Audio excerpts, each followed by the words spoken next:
যারা জীবিত আছে অথচ আল্লাহর কাছে মাপ চেয়ে গুনাহকে নেকিতে পরিবর্তন না করে এমনিতেই মরে গেল হঠাৎ রাত দুপুরে, হঠাৎ মরে গেল দিন দুপুরে অথবা সকাল সন্ধ্যায়, হসপিটালে, অ্যাক্সিডেন্টে, বসে শুয়ে ঘুমে, দীর্ঘদিন অসুস্থ হয়ে হঠাৎ মারা গেল।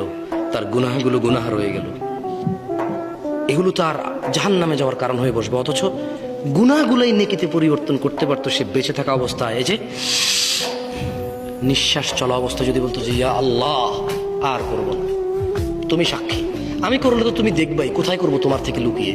তুমি দেখো আর চুরি ডাকাতি জেনা ব্যভিচার নেশা মিথ্যা কথা কিচ্ছু বলবো না, তবে তুমি আমার আগের গুনাহকে যেমনটা তুমি কোরআনে ওয়াদা করেছো যে নেকিতে পরিবর্তন করবে তুমি করো, আর তুমি দেখো আমি আর গুনাহ করবো না। আকুলু কওলি হাযা ওয়াস্তাগফিরুল্লাহ লি ওয়া লিসাইরিল মুমিনিন ফাস্তাগফিরুহু ইন্নাহু হুয়াল গফুরুর রহিম। আমি আল্লাহর কাছে আমার জন্য এবং আপনাদের সবার জন্য ক্ষমা চাই। আল্লাহ আমাদের সবার সমস্ত গুনাহকে নেকিতে পরিবর্তন করে ক্ষমা করবেন। আমিন।